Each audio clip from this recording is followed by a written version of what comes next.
Did you see this shooting involving Jewish victims again? Australia this time. Australia.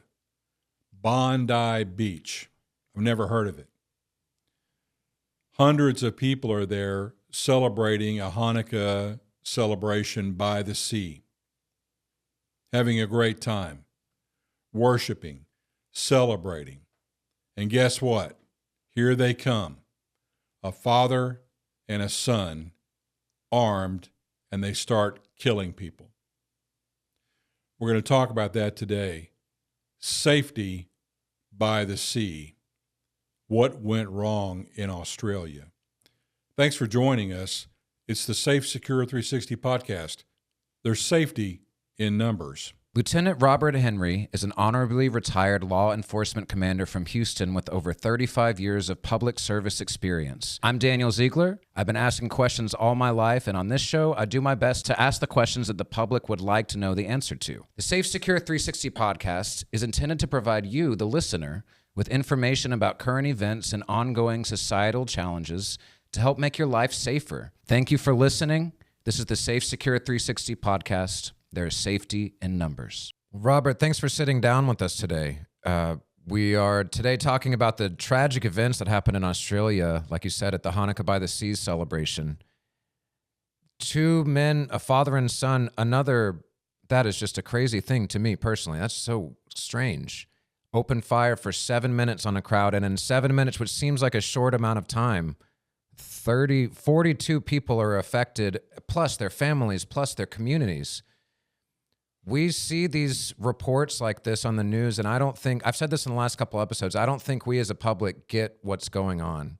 Can you help us? You have some experience responding to these scenes as a former police officer and seeing these things.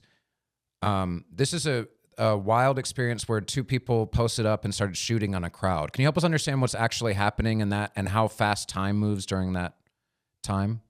It appears to me this Australia event was a targeted, anti-Semitic, Jewish people-focused event, and their objective was to kill or injure as many people as possible.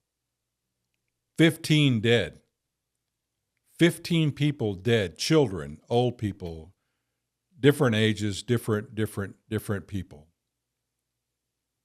A father and a son. That's unusual.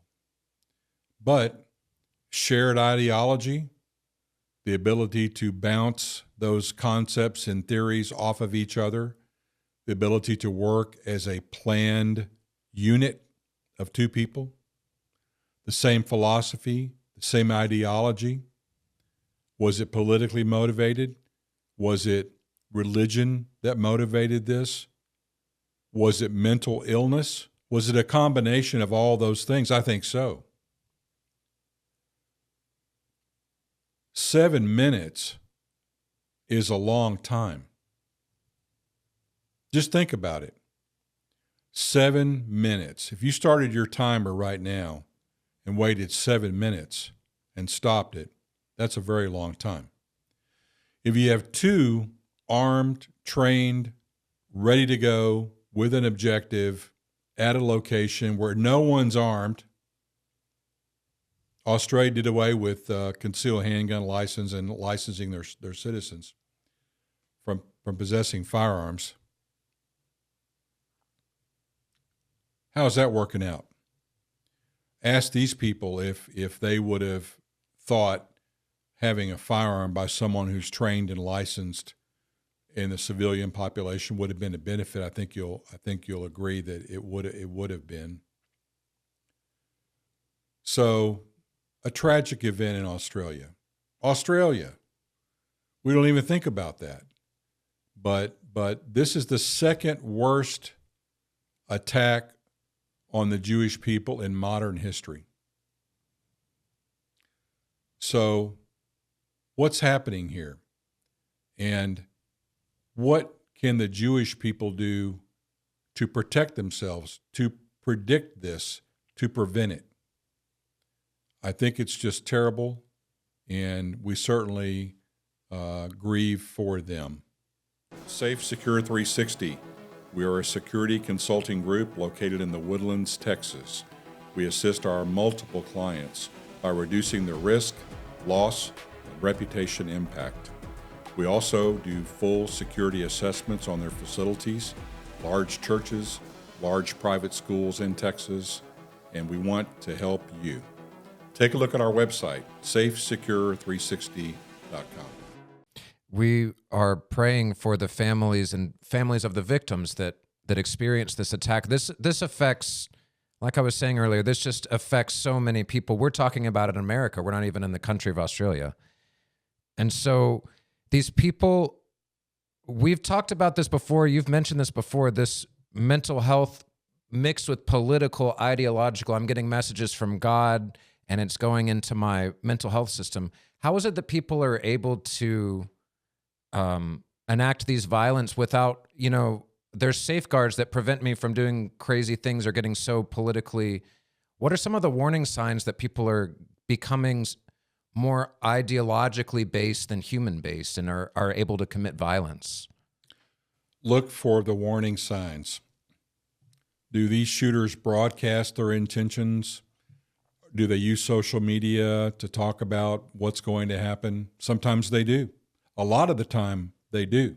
They'll broadcast this. They'll tell other people, hey, don't be at this certain place at 4 o'clock today because I'm going to make something really bad happen to pay them back, or I have to do this. If there's a certain interest in firearms or explosives, or if they suddenly change their psychological demeanor to where they're more aggressive or to where they're more depressed, and they start writing about it, or they start talking to others and saying that they have this desire to harm others. Those are warning signs. Those are signs that this person may be destabilizing, and they may have a method and a means and an agenda and a weapon or multiple weapons. They may have a target in mind. So these are all things that compound that eventually the police need to be aware of this. By seeing something and saying something like I'm describing, you could stop one of these things from happening. It just happened in San Antonio, Texas.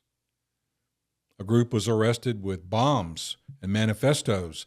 They were going to kill at least 100 people, they said. That was their objective and their goal. And because of the outstanding work by our public servants and police and intelligence community, we were able to intercept that and stop it. This event, during it, what was interesting is that there's footage of this, but two different civilian parties, they just happened to be there, started attacking the shooters. So it's beyond, when someone's shooting a gun, it's beyond see something, say something at that point. I want to ask you as a former police officer, what does the law say in America about if a civilian disarmed? In one example, a guy wrestled a gun away from one of the gunmen and turned it on him. What does the law say about what can happen in that case, and what rights do people have in that as a civilian attacking a person with a gun? That video clip you're mentioning about someone disarming this shooter from a long gun, he had a rifle. We'll put that up so you can see it for yourself if you haven't already seen it, but if you have, it'll put this in context. That person who is using deadly force against others, right? That's what he's doing.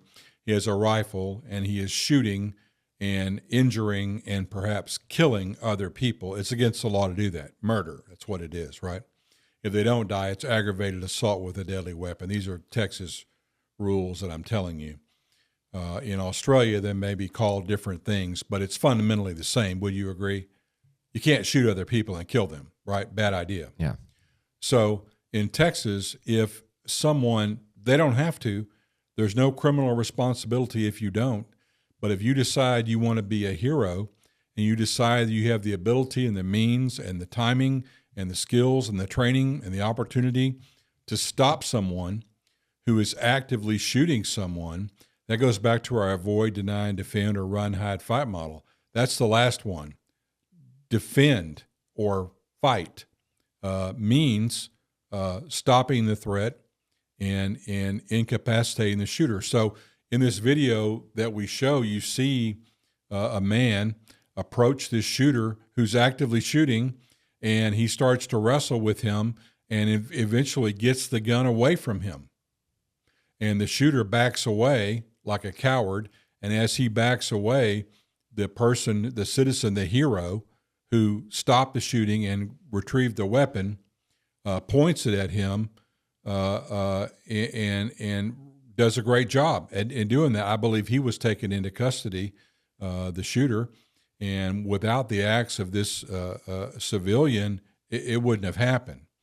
So, all right, so to answer your question about use of force, let's talk about use of deadly force in a self-defense role. Once the person, let's talk about Texas law. All right, once the shooter is disarmed and now the citizen or the intervener has the weapon, we certainly don't know if the shooter has more weapons that you cannot see. Perhaps they're in a holster or a pocket or somewhere. I couldn't tell from looking at this video.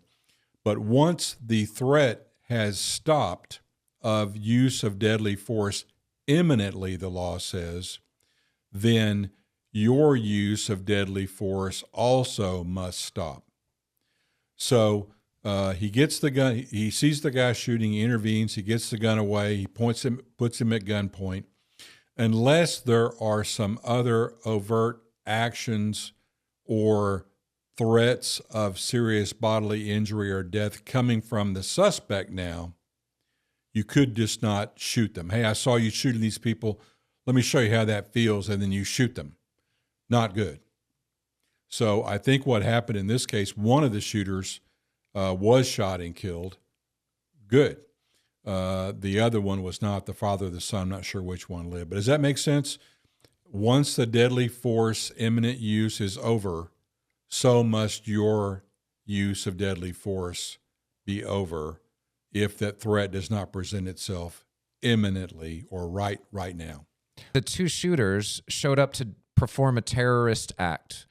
And the terrorist act in some way is designed to scare me from doing what I would normally do. It's to provide terror into my life. And we were just talking about that in the studio a minute ago. Could you tell us a bit more about this terrorist act, what it's intended to do, and how the public can relate to this to help understand what's going on? Sure. Two shooters show up with a plan. They're equipped. They have an agenda. They're trained. They've thought this through.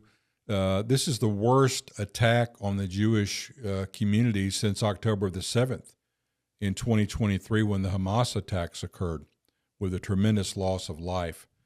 This is a bad one. Bondi Beach has a high concentration of Jewish people. Another targeting aspect.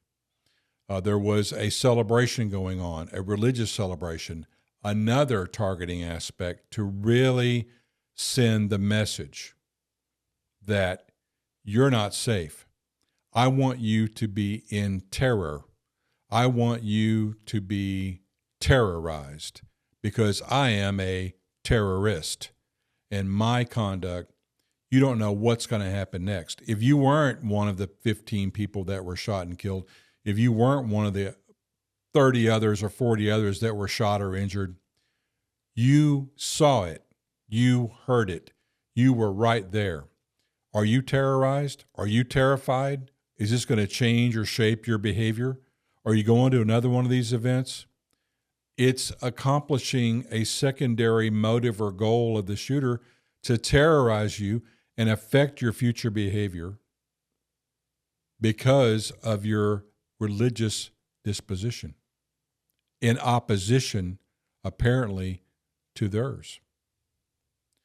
So I think you become a terror victim even if you weren't shot or injured or hurt, because of the trauma that you experienced, saw, heard.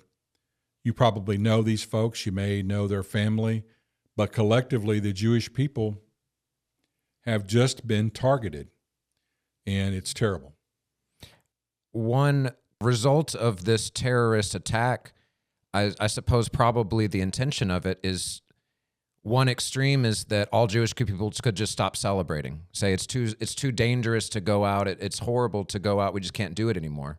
It sort of seems like that's what the aim of the terrorist attack would be, but that's not what's going to happen. So how can people that know that their religion, people in their religion are being attacked right now, how can they bring themselves to go celebrate? It's prideful and fun to celebrate with your friends and family in your church group or your religious group. That's such a fun and rewarding and just part of being a human process. How can they find the balance of not hiding too much but still being safe? How can they help figure that out for themselves as they go celebrate this season? The Jewish people are a resilient and adaptable culture, religion, community. They have struggled with violence and with problems forever. And it's not going to stop. Whether it's the Jewish community or a Christian community or any community, they have to be aware that risks like this may present themselves.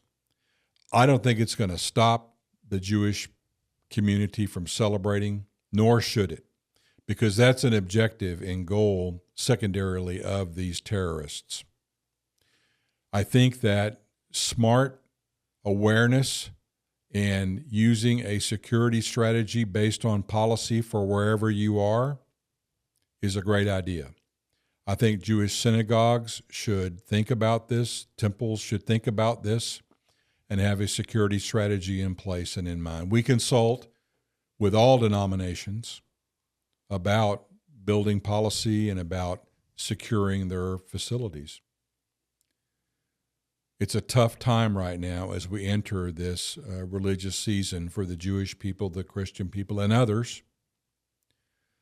It's just a very sad deal that is so unfortunate. When we think about policy, a lot of times we think about corporate policy or school policy or church policy.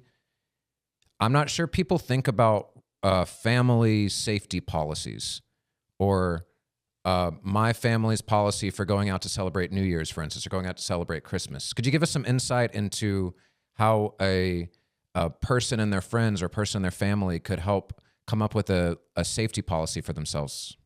Simple, understandable, easy to talk about plan is very important. We've talked about this before in concert security and in large gatherings and large events. Certainly in Las Vegas, we had a terrible active shooter event where many people were killed.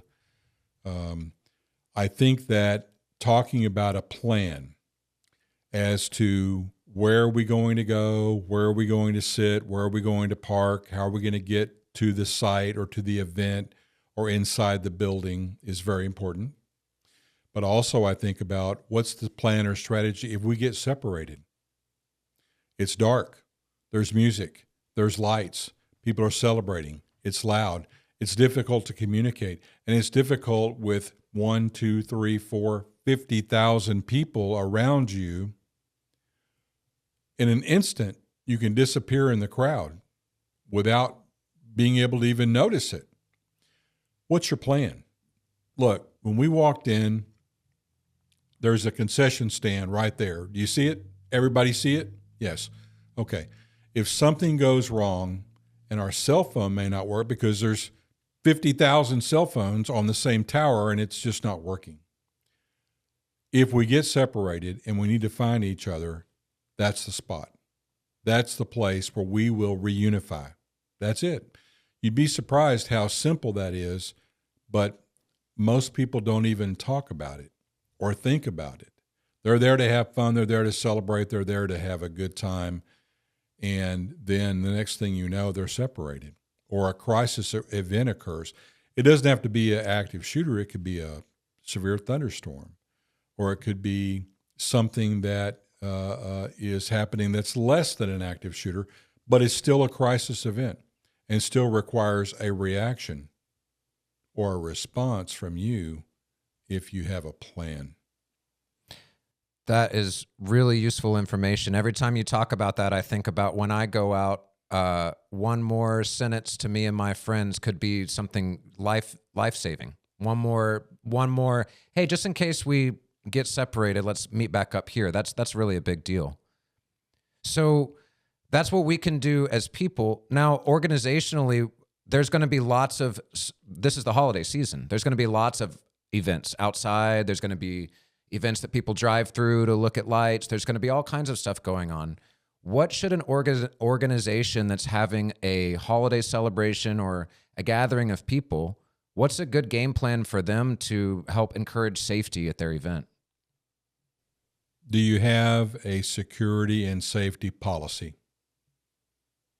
It's the foundational requirement of keeping people safe and reducing risk, loss, and reputation damage. Reputation damage is important because if some terrible event happens at some venue and you were there and experienced it, or you were told about it perhaps, you may not want to go back. You may choose another place for expendable income to enjoy yourself. So, do you have a policy that talks about what we're going to do with 1,000 people or 500 people or 25,000 people if something goes wrong? Do you have a working relationship with on-duty there security and law enforcement and your own internal security people? So if A, B, or C happens, we have some idea about what to do. We've practiced this. We've tabletopped this. We've planned it out. Here's the policy that talks about it, and we're going to follow that policy. Do you have cameras? Are they monitored? Do you have metal detectors in some settings, like concerts typically? Is there a bag check in some settings, like concerts or big, large events? What tools have you utilized to influence and predict a safe outcome versus being indifferent and come to our music event or come to our performance and have a great time? Now, a lot of times you introduce alcohol, and it's dark and it's loud, and people may choose to use other intoxicating substances before they get there or while they're there. So the perception of threats and the ability to react and get away from them and safeguard yourself and your family is reduced by all those things, but enhanced by the facility or the place taking simple measures to get everybody on the same page to protect and prevent danger. That is really well said. That's well said. You're describing ultimately, if each group took that advice, you'd have a crowd that has a backup plan for themselves and their friends and family, mixed with a venue that is hosting the celebration that has ample medical, ample water and restrooms, ample exits and ample entrances, and whatever else needs to be done. That sounds like the recipe for a safe situation. That's really good advice. We've talked today, these terrorist and ideological violence incidents seem to be happening more and more, and they're so dense and complicated that it's hard to navigate what the lesson is. There's a balance between being so scared you don't go out and then being so carefree that you're not paying attention to your surroundings. And I've heard you call that balanced awareness, of being aware that there is a reality. We do live in a world that right now people are committing acts of mass violence. Whether you want to like it or not, that's happening. And the terrorists win if no one ever goes out again. That's one of the goals. But if everyone goes out and pretends like that's not happening, that just sets yourself up to be taken advantage of. So this is a big, complicated topic we're talking about, and we're so grateful for people like you that can help the public understand what's going on. Are there any other lessons we haven't mentioned yet about this, or anything else that we could take away that would give the public or organizations a better chance of safety, survivability? We're entering into our holiday season, and many religions celebrate that. There's many different types of celebrations. It seems as though political and religious gatherings that have that as the theme or nature are presenting more and more of risks versus a music event or some type of celebration. So I would heighten my awareness in attending events like this. Don't be scared. Don't be terrorized, but be aware. Talk to your family, talk to whoever you're there with, and have a plan. I think if you do so, you're way ahead of the game. Well, thank you so much for your time and insight today, Robert. It's good to be able to. What I'm reminded of in things like this personally is I'm so amazed by the heroes that tried to help the people around them. By one guy pulled a gun away from a shooter. That's a heroic move. We can easily forget that we're all kind of in this world together, and that's an example of being a reminder to me that we aren't. So we talk all the time about see something, say something. Our slogan for this show is there is safety in numbers. We're all here together. If like earlier described, if an organization does their due diligence and hires the right crew, hires consultants, puts a good policy together, and then people go out with the awareness that their safety is somewhat up to them, then we can have a really safe environment for people to prosper in. And that's what we pray for. We pray for all the victims of this and their families and all the people that are affected by the terrorist act that we've described today. This is hard stuff. It's not easy to watch, but it is happening. And we're hoping to educate the public so that we can all create a safer world together. This is the SAFESECURE 360 podcast. There is safety in numbers. Thank you. The information provided in our podcasts is for general information uses only and is not intended as legal advice. The views and opinions expressed by the guests are their own. Always consult with a qualified professional before making safety and security decisions. For more information about this topic, check out our website at safesecure360.com.